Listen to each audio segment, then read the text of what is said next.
میں یہ دیکھ رہا ہوں کہ آج کل تیزی کے ساتھ ہماری ملت کے جوان تھوڑے سفر کے بعد تھکنے لگے ہیں، تھوڑا رستہ طے کرنے کے بعد مایوس گفتگو کرنے لگے۔ اللہ تبارک و تعالیٰ نے انسان کی اور بالخصوص بندہ مومن کی تربیت کرتے ہوئے کہا ہے کہ یا ایھا الذین آمنوا اصبروا، اے ایمان والو صبر کرو، وصابروا اور ڈٹے رہو، ورابطوا اور کمر بستہ رہو، جد و جہد کرتے رہو، واتقوا اللہ اور اللہ سے ڈرو، لعلکم تفلحون تاکہ تم فلاح پا جاؤ۔ صبر کرو، ڈٹے رہو اور جد و جہد جاری رکھو، ورابطوا کمر بستہ رہو، پڑھتے رہو۔ میدان کربلا کے اندر دو چیزیں جو سب سے زیادہ نمایاں ہیں اور جو سب سے زیادہ واضح ہیں، جو بڑی نکھری ہوئی ہمیں دکھائی دیتی ہیں، اور وہی دو چیزیں ہیں جس کی آج ہمارے اندر تیزی سے کمی ہوتی جا رہی ہے۔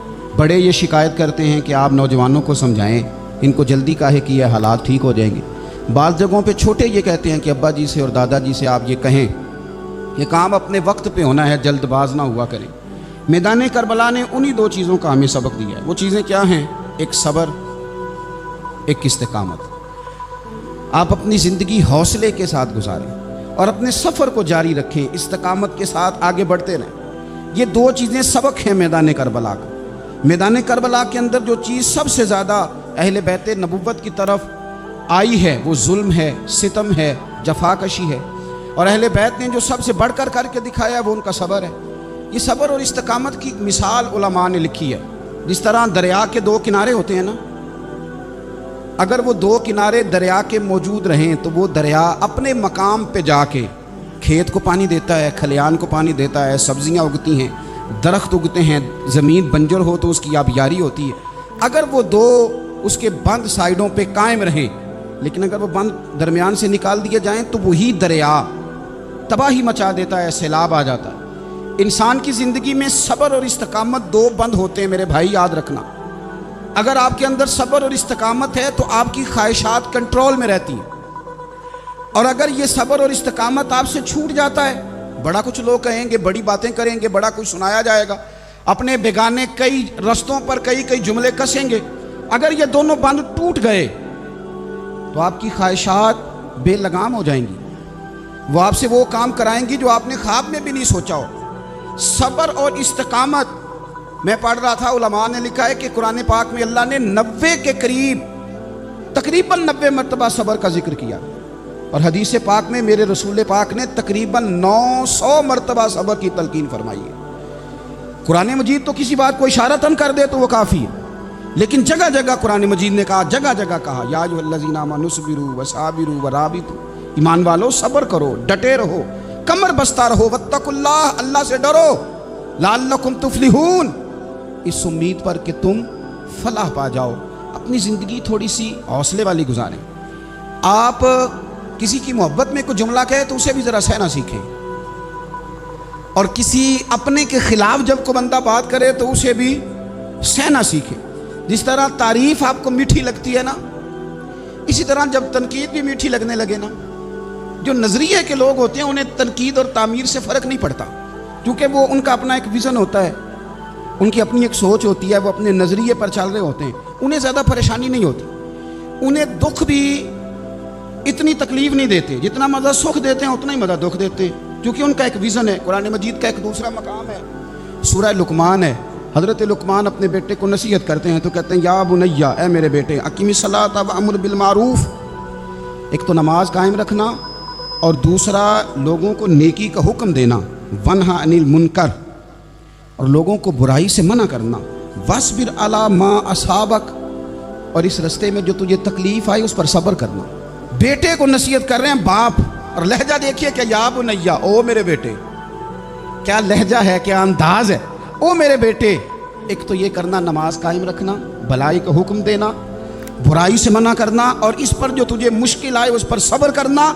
اور پھر کیا کہتے ہیں قرآن مجید کا انداز دیکھیے، فرمایا ان ذالک من عزم الامور، بے شک یہ بڑی ہمت والے کام ہیں، نیکی کا حکم دینا، برائی سے منع کرنا، نماز پڑھنا اور مصیبت پر صبر کرنا، یہ ہمت والے کام ہیں پتر، ہمت والے کام ہیں، ذرا ڈٹ کے کرنا، بے حوصلہ نہ ہونا۔ ایک بزرگ بیٹھے تھے، اللہ کے نیک بندے بھی تھے اور تجارت بھی کرتے تھے، لاکھوں کا کاروبار تھا،